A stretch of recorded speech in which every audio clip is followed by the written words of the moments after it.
बिस्मिल्लाहिर्रहमानिर्रहीम। नाज़रीन अस्सलाम वालेकुम, मैं हूँ इमरान वसीम। नाज़रीन, 3 बड़ी अहम ख़बरें इस प्रोग्राम में आपके साथ हम शेयर करने जा रहे हैं। इन ख़बरों की डिटेल के अलावा कुछ दीगर अहम ख़बरें हैं, उनकी तफ़सीलात भी आप नाज़रीन की खिदमत में पेश करेंगे।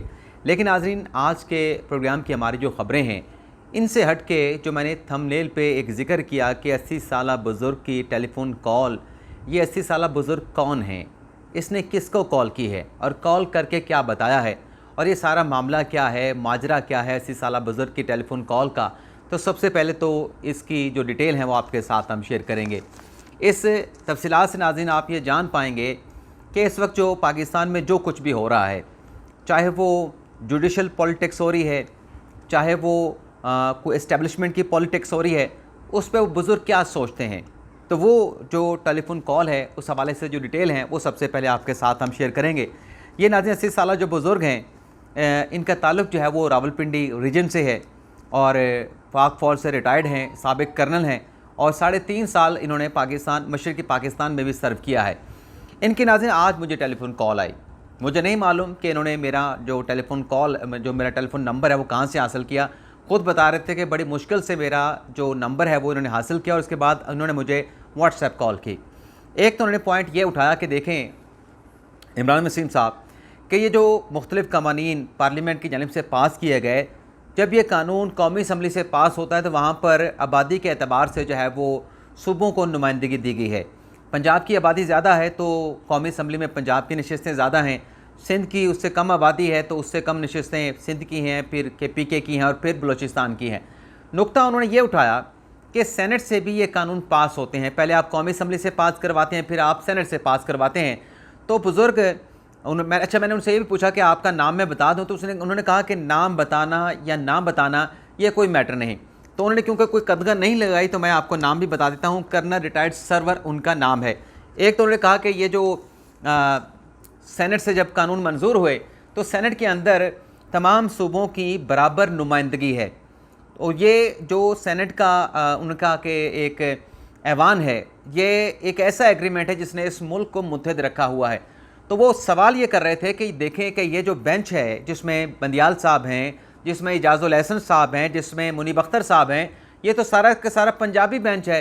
बल्कि वो इस हद तक गए कि आज मुझे अपने पंजाबी होने पर शर्म महसूस हो रही है। उन्होंने कहा कि आपने केस सुनना है तो आप पूरे सूबों से जज बिठाएँ, आप बलूचिस्तान का जज बिठाएँ, आप KPK का जज बिठाएँ, आप इस्लामाबाद हाई कोर्ट का जज बिठाएँ, उसमें एक सिंध का जज डाल लें, एक आप जो है सिंध का सिंधी बोलने वाला और एक पंजाब का जज डालें। तो पूरे वफाक का, पूरे पाकिस्तान का आप 5 रुकनी बेंच बना दें, फिर आप फैसला कर लें। लेकिन आगे चल के उन्होंने एक और अहम बात भी की, बड़ा अहम नुक्ता उन्होंने उठाया। वो क्या, वो भी आपके साथ शेयर करेंगे।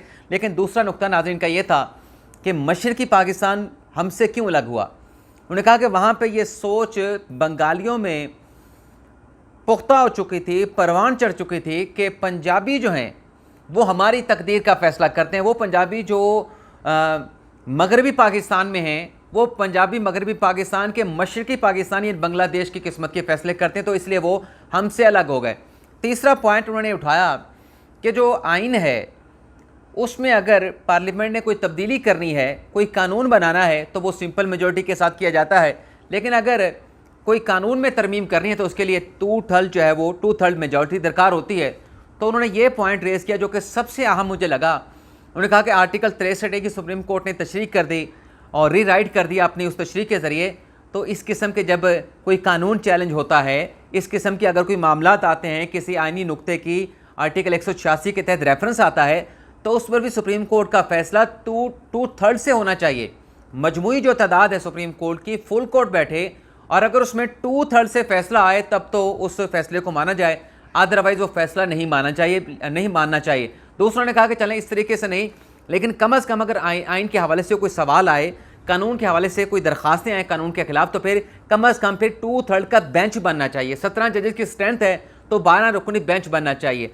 तो ये बड़ी अहम इन्होंने पॉइंट्स उठाए। उन्होंने कहा कि मेरी बात जो है आप लोगों तक पहुँचाएँ। तो उनकी बातों में मुझे वज़न भी लगा। तो सबसे पहले तो ये जो बुज़ुर्ग की कॉल आई तो उनका जो मौक़िफ़ था वो आपके सामने रखा।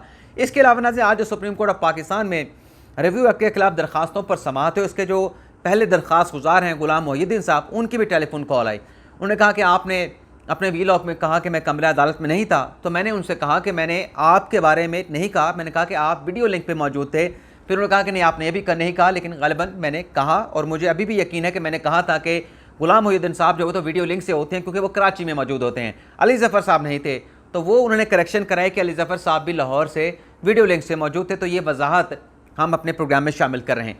इसके अलावा नाज़रीन आप ये देखें कि आज ख्वाजा आसिफ साहब ने कौमी असम्बली में खिताब किया। कल जो उन्होंने यूनिवर्सिटीज़ के वाइस चांसलर के हवाले से जो नामुनासिब अल्फाज इस्तेमाल किए, आज ख्वाजा आसिफ साहब ने उसमें माफ़ी मांग ली। तो एक बड़े बंदे का ये ज़र्फ़ होता है कि गलत बात अगर आपकी ज़ुबान से निकल गई है, गलत फ़ैसला आपसे हो गया है, तो आप वो अपने अल्फाज वापस ले लेते हैं, अपना फ़ैसला वापस ले लेते हैं कि ये मुझसे गलती हुई है, मैं वापस ले रहा हूँ। ये बड़े बंदे का ज़र्फ़ होता है। अब आ जाते हैं नाज़रीन, जो मैंने कानून की बात की कि सदर आरिफ अलवी साहब मुस्तफ़ी, अभी मैंने क्यों बात की नाज़रीन, हालात ऐसे बनने जा रहे हैं आरिफ अलवी साहब के लिए कि फिर उनका इस्तीफ़ा देना ही बनता है, क्योंकि सदर आरिफ अलवी साहब के आज जो सेनेट से कानून साजी हुई है उनके दांत निकल गए हैं।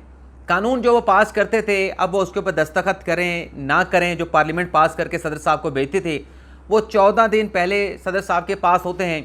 सदर साहब 14 दिनों में कानून पे दस्तखत कर दें ना करें तो वो कानून वापस आ जाता है। 10 दिनों के बाद दोबारा सदर साहब को भेज दिया जाता है। 10 दिन में सदर साहब दस्तखत अगर ना करें तो वो ऑटोमेटिकली कानून बन जाता है। अब सदर साहब बैठे थे कि चलें कानून तो जैसे कैसे पास हो जाता है, लेकिन जब कौमी असम्बली डिज़ोल्व हो गई तो ये जो प्लान या जो ख़बरें आ रही हैं, ये जो मफरूज़ है या क्या सरैयाँ की जा रही हैं कि कौमी असम्बली का इलेक्शन आगे हो जाएगा, 6 माह 1 साल के लिए जो है वो निगरान हुकूमत की मियाद बढ़ा दी जाएगी। तो सदर साहब ये सोच के बैठे थे कि चूँकि सुप्रीम कोर्ट का फ़ैसला आ चुका है, किसी एडवाइस की ज़रूरत नहीं, मैं खुद से आम इंतखाबात की तारीख दे सकता हूँ। तो आज वो जो पार थी सदर साहब की, जो उनका आइनी अख्तियार भी था, जो कि सुप्रीम कोर्ट के फ़ैसले के बाद और स्ट्रेंथन हो गया था, आज उस पावर को एक तरीके से कानून साजी के ज़रिए, मुजवज़ा कानून साजी के ज़रिए वापस लेने का आप यूँ समझें कि आगाज़ हो गया है। अब 22 से 23 दिनों में ये मामला कानून बन जाएगा। तो सदर साहब जब कौमी असम्बली तहलील भी होगी तब वो तारीख नहीं दे पाएंगे। तारीख देने का जो अख्तियार है वो इलेक्शन कमीशन के पास होगा। तारीख भी इलेक्शन कमीशन देगा, शेड्यूल भी इलेक्शन कमीशन देगा, और उसमें अगर कोई चेंजिंग करनी है वो अख्तियार भी इलेक्शन कमीशन के पास होगा। इस नाज़रीन कानून साजी के बाद सेनेट ने तो अप्रूव कर दिया है। अब ये मामला दोबारा कौमी असम्बली में क्यों जाना है, इस हवाले से भी आपको बता दें कि नाज़रीन इसी कानून साजी में इलेक्शन एक्ट में ये भी तरमीम कर दी गई है कि आइन के आर्टिकल 62-63 में जहाँ किसी नुक्ते के ऊपर नाअहली की मियाद नहीं दी गई तो वो एटलीस्ट 5 साल की होगी, 5 साल से ज़्यादा नहीं होगी। तो इसका नवाज शरीफ को भी फ़ायदा पहुँचेगा। जब ये कानून कौमी असम्बली से पास होकर भेजा जाएगा सदर साहब के पास दस्तखत के लिए, तो 25 दिनों के अंदर कानून बन जाएगा। नवाज शरीफ की नाअहली ख़त्म हो जाएगी और जहांगीर तरीन की नाअहली ख़त्म हो जाएगी, क्योंकि दोनों की जो नाअहली के 5 साल हैं वो तकरीबन कम अज़ कम नवाज शरीफ के तो मुकम्मल हो चुके हैं। अगर जुलाई 2017 से काउंट करें तो जुलाई 2022 में नवाज शरीफ की नाअहली जो है वो ख़त्म हो जाएगी। और जहांगीर तरीन साहब के भी 15 दिसंबर 2023 को उनकी डिस्क्वालिफिकेशन का जो 5 साल का फिर मियाद होगी वो भी ख़त्म हो जाएगी। लेकिन अभी ये कानून कौमी असम्बली में वापस जाएगा, वहाँ से मंजूर होने के बाद कोई रुकावट नहीं होगी, वहाँ पे सदर साहब को भेजा जाएगा। सदर साहब उसे 14 दिन में एक्सेप्ट करेंगे, नहीं करेंगे तो वापस भिजवा देंगे। वापस आएगा तो पार्लियामेंट के मुश्तरका इजलास से इसको अप्रूव करा के दोबारा जब सदर साहब को भेजा जाएगा तो 10 दिनों के बाद 10 दिन सदर साहब के पास होंगे। सदर साहब ने दस्तखत ना किए तो फिर ऑटोमेटिकली कानून बन जाएगा। लेकिन यहाँ पे फिर अदालत में चैलेंज करने का मामला नहीं आएगा कि अदालत में अगर कोई दरख्वास्त लेके जाए कि अदलिया की आज़ादी मुतासर हो गई, अदलिया की आज़ादी पे कदगन लग गई, तो ये इस कानून साजी में अदलिया की आज़ादी का कहीं दूर दूर तक शायबा भी नहीं है कि वो मुतासर हो सकती है। अगली खबर नाज़रीन वो ये है, जब नवाज शरीफ का हमने जिक्र किया कि उसकी नाली ख़त्म हो सकती है, तो आज मुस्लिम नवाज़ ने अपने इंट्रा पार्टी इलेक्शन करवाए हैं। शहबाज शरीफ साहब को सदर मुंतखब करवा लिया गया है। मरियम नवाज़ नायब सदर और चीफ आरिक नाज़र मुंतखब हो गई हैं। अतार तारा साहब डिप्टी सेक्रेटरी जनरल मुस्लिम नवाज़ के बन गए हैं और एहसन इकबाल साहब जो हैं वो सेक्रेटरी जनरल होंगे मुस्लिम नवाज़ के। अच्छा, इसी इलेक्शन कह लें या सिलेक्शन कह लें, वैसे तो ये सिलेक्शन हर साल हर सियासी जमात में इसी तरीके से होती है कि वही पुराने चेहरे या तो उनके ओहदे चेंज हो जाते हैं या फिर उन्हीं ओहदों पर दोबारा वह मुंतखब हो जाते हैं। तो ये हमारे पाकिस्तान के अंदर जमहूरियत है जो खड़े पानी की तरह है। अब इसमें हुआ यह है कि इस इलेक्शन या सिलेक्शन के बाद शहबाज शरीफ साहब ने खिताब किया है। उस खिताब में एक उन्होंने बल्कि 2 पैगाम दिए हैं। एक तो शहबाज शरीफ साहब ने कहा कि ये मेरे पास जो वज़ारत उज़्मा है ये नवाज शरीफ की अमानत है, नवाज शरीफ वापस आएँ, इलेक्शन लड़ें और चौथी मरतबा मुल्क के वज़ीर आज़म बन जाए। दूसरी जो उन्होंने बात की वो उन्होंने की कि ये जो पार्टी के अंदर इसाक डार के ख़िलाफ़ बातें होती हैं, ये ऐसे लोगों को पार्टी में बर्दाश्त नहीं किया जा सकता। वो पार्टी के दुश्मन है। इसाक डार के अंदर अगर उनकी टांगें खींच रहे हैं विद इन द पार्टी, तो ये पार्टी के दुश्मन है, इनकी पार्टी में गुंजाइश नहीं। वैसे नाज़रीन, इसाक डार के साथ ज़्यादती भी हो रही है। अब देखें कि इसाक डार साहब जब आए, उन्होंने मशीद संभाली, उनसे गलत फैसले भी होंगे, लेकिन इस बात पे कोई गौर नहीं करता, इस बात को कोई नहीं कर रहा कि मुल्क के हालात ये पैदा कैसे हुए। एक तो नाज़रीन, मुल्क की जो एटॉनमी थी, जो स्टेट बैंक की आज़ादी थी, उसे खान साहब ने IMF के साथ गिरवी रख दिया। जब ये मुआहिदा किया जिसे अब हुकूमत दोबारा करना चाहती है, बहाल करना चाहती है, लेकिन नहीं हो रहा, क्योंकि खान साहब 2 मरतबा उस मुआहिदे को तोड़ के गए। अब उसमें क्या मुआहिदा खान साहब ने किया कि स्टेट बैंक को आज़ादी दे दी। अब स्टेट बैंक को जब आज़ादी देनी है तो स्टेट बैंक जो है वो अब ऐसी है कि रियासत के अंदर एक विद इन द रियासत वाली बात है, state with in the state. दूसरा ये है कि खान साहब ने यह भी मुआहिदा किया कि डॉलर जो है वो मार्केट रेट पे होगा। अब मार्केट रेट पे जाने का नुकसान ये हुआ कि अब मर्जी से डॉलर का रेट जो है वो बढ़ाया जा रहा है। अब ब्लूमबर्ग कह रहा है कि डॉलर जो है वो 240-245 होना चाहिए, लेकिन डॉलर टच कर रहा है 300 रुपये को। तो अब हुकूमत का उसमें रोल नहीं कि डॉलर को नीचे लाए, नीचे लाने की कोशिश करे तो IMF कहता है कि हमारे साथ की गए मुआहिदों की शर्तों की खिलाफ वर्जी की जा रही है। तो इसमें तो खान साहब के दौर के अंदर ये जो चीज़ें की गई, जो कि खान साहब एक तरफ कह रहे थे कि अमेरिका से आज़ादी हासिल करनी है, दूसरी तरफ जो डॉलर की जो रेट की पॉलिसी है उसे अमेरिका के पास, IMF के पास गिरवी रख दिया। उसे जो है वो स्टेट बैंक के हवाले से खुद मुख्तारी का कानून बना के उसे आलमी इदारों के पास खान साहब ने गिरवी रख दिया। अमेरिका का तो इसमें ताल्लुक़ नहीं, लेकिन आलमी इदारों के पास जो है वो गिरवी रख दिया। तो खान साहब जो करके गए उस पर भी बात होनी चाहिए। लेकिन बहरहाल पैगाम शहबाज शरीफ साहब ने दे दिया है, जो कि मिफ्ता इस्माइल के लिए है और एक साबिक वज़ीर आज़म के लिए है, कि अगर ये ज़ुबान इसाक डार वज़ीर ख़जाना के लिए, जो कि अपनी भरपूर कोशिशें कर रहे हैं मईशत को बेहतर बनाने के लिए, महंगाई को नीचे लाने के लिए, अगर ये ज़ुबान इस्तेमाल हो गई, उनकी टांगें खींची जाएगी, तो आपको पार्टी में बर्दाश्त नहीं किया जाएगा। तो ये 2 वज़रा के हवाले से बड़ी सख्त ज़ुबान है, जिसमें एक को फारिग किया जा चुका है। एक वफाकी वज़ीर तो नहीं है, लेकिन उनका अभी भी जो दर्जा है वो वफाकी वज़ीर का है। अब आ जाते हैं नाज़रीन अगली खबर। लेकिन अगली खबर पर नाज़रीन आने से पहले जो इमरान खान साहब के अंपायर के हवाले से है कि उन्होंने सच उगल दिया, उस पर आने से पहले नाज़रीन बड़ी दिलचस्प उस खबर की डिटेल है। आने से पहले नाज़रीन शुएब शेख और सम इब्राहिम एंकर साफ़ी के ख़िलाफ़ जो है वो दहशत गर्दी का मुकदमा दर्ज कर लिया गया है। अब इस पर नाज़रीन जो मैं बात करने जा रहा हूँ, कुछ हमारे दोस्त कहेंगे कि क्योंकि मैं अब बोल्ड न्यूज़ में हूँ, तभी समी साहब के लिए और शुएब शेख साहब के लिए मैं कोई बात करने जा रहा हूँ, उनको सपोर्ट करने जा रहा हूँ। नाज़रीन बात मैं ये करने जा रहा हूँ कि ये बेहुदा किस्म का मुकदमा दर्ज किया गया है, और इसकी लॉजिक जो मेरे पास है वो नाज़रीन ये है कि जो मुकदमा दर्ज हुआ उसमें यह कहा गया, यानी जो कंप्लेंट ने मुकदमा दर्ज कराया कि 9 मई का जो वाक़या हुआ, 9 मई के रोज़ इन्होंने दहशत गर्दी फैलाई, इन्होंने उकसाया लोगों को। अब 9 मई को नाज़रीन आप निकाल के देखें, बोल न्यूज़ बंद था। यानी नकल के लिए भी अकल चाहिए, भी आप मुकदमा दर्ज करें, लेकिन देख तो लें कि क्या 9 मई को बोल न्यूज़ चल भी रहा था या नहीं चल रहा था, जो आप इतना बड़ा इल्ज़ाम लगा रहे हैं। तो बहरहाल अब इस किस्म के मुकदमा दर्ज हो रहे हैं, लेकिन इनका नाज़रीन फेट कुछ नहीं है। नज़र आ रहा है कि ये टारगेट किया जा रहा है। क्यों टारगेट किया जा रहा है, उसकी वजूहात हो सकती हैं, लेकिन वो वजूहात नाज़रीन कोई मानने के लिए तैयार नहीं। अब नाज़रीन अगली जो बात है वो नाज़रीन ये है, बल्कि ये जो नाज़रीन कानून आज पास करवाया है कि अब इलेक्शन की तारीख देने का जो अख्तियार है वो इलेक्शन कमीशन का होगा। उसके बाद ये जो सुप्रीम कोर्ट में नज़रसानी की दरख्वास्त है, इसकी भी कोई वक़्त नहीं रही। सुप्रीम कोर्ट अगर 14 मई के फ़ैसले पर रिवर्स करके अब 14 अगस्त की पंजाब की तारीख दे भी दे, तो जब ये कानून बनेगा तो इलेक्शन कमीशन के पास अख्तियार होगा, इम्पावर होगा इलेक्शन कमीशन कि उस डेट को चेंज कर सके। अब आ जाते हैं नाज़रीन, जो वैसे एक आपको नाज़रीन और भी खबर दे दे, बल्कि चलो वो कल शेयर करेंगे, बड़ी डिटेल के साथ उस पर बात करेंगे। अब नाज़रीन आ जाते हैं कि अंपायर वाली खबर के ऊपर कि उसने क्या सच उगला है।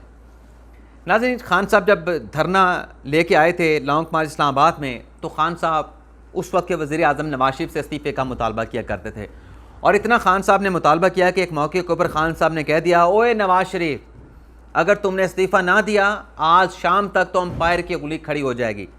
तो नाज़रीन ये जो हम जिस अंपायर की बात कर रहे हैं, ये वो फर्स्ट अंपायर नहीं है, ये सेकंड अंपायर था जिसका खान साहब ने इशारा किया था।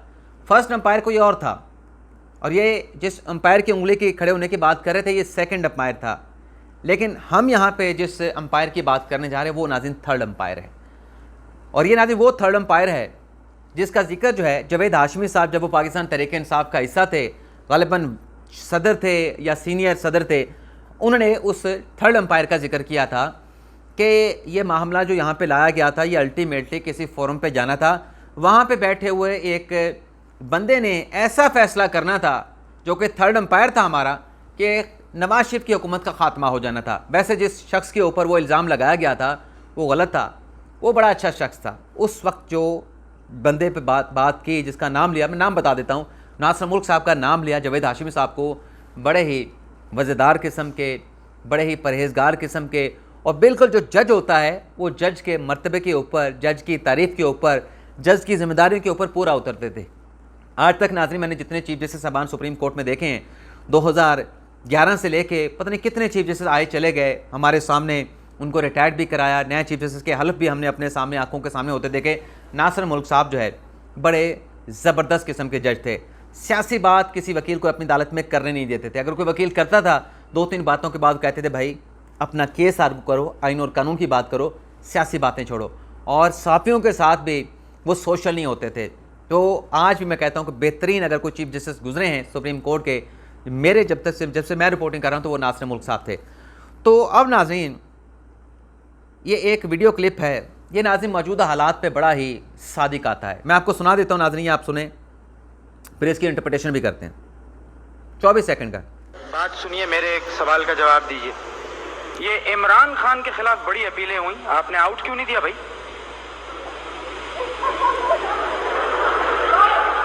कोई और सवाल कीजिए। नहीं, आप इसका जवाब। ये मोइन अख्तर साहब के दौर का है, अब तो उनका इंतकाल हो गया, अल्लाह ताला उनकी मग़फ़िरत करे, उनकी जो कब्र है उनको कुशादा करे, उनकी आइंदा की ज़िंदगी को जो है वो आसान फरमाए, आमीन सुमा आमीन। तो जब जनाब ज़िंदा थे, मरहूम ज़िंदा थे, तब इनका एक क्लिप जो है वो वायरल, ये रिकॉर्ड हुआ था, कोई वीडियो जो आज वायरल हो रहा है। इसमें ऊपर लिखा हुआ है हुकूमत, और दूसरी साइड पे जो अंपायर है उसके ऊपर क्या लिखा हुआ है आप खुद देख सकते हैं। तो ये इनसे पूछ रहा है, वो कह रहे भाई आपने इमरान खान को नाट अपना अपीलें हुई, आपने आउट क्यों नहीं करार दिया? तो अंपायर कहता है कोई और सवाल पूछो। आगे से फिर दोबारा सवाल दोहराता है, ये दोबारा से सुने तो क्या जवाब आता है, ये भी सुने नाज़रीन। इतनी अपीलें हुई, क्यों नहीं आपने आउट दिया? दिल नहीं चाह रहा था।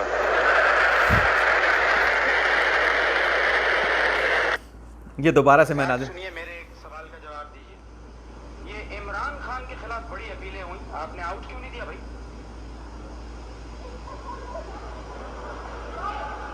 कोई और सवाल कीजिए।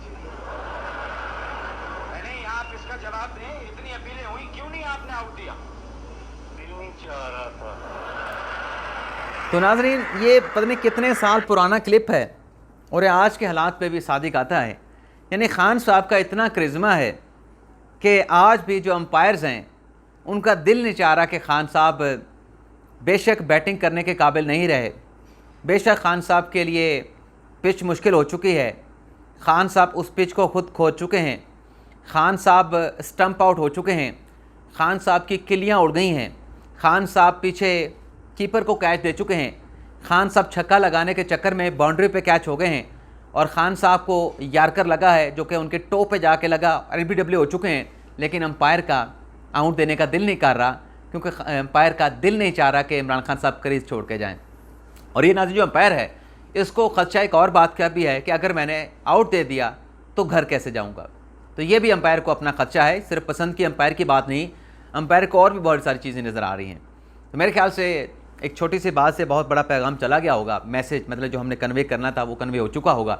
तो यहाँ से व्लॉग का अख्ताम करते हैं। आज बहुत सारे दोस्त नाराज़ होंगे कि लंबा कर दिया, हालांकि कहीं रेपिटेशन नहीं की, लेकिन फिर भी माजरत चाहता हूँ कि 19 मिनट का 19.5 मिनट का व्लॉग हो गया है। लेकिन बहरहाल माजरत के साथ आज के प्रोग्राम का, आज की वीडियो का अख्ताम करते हैं। अल्लाह ताला हम सबका हामी नासिर हो, अपनी ढेर सारी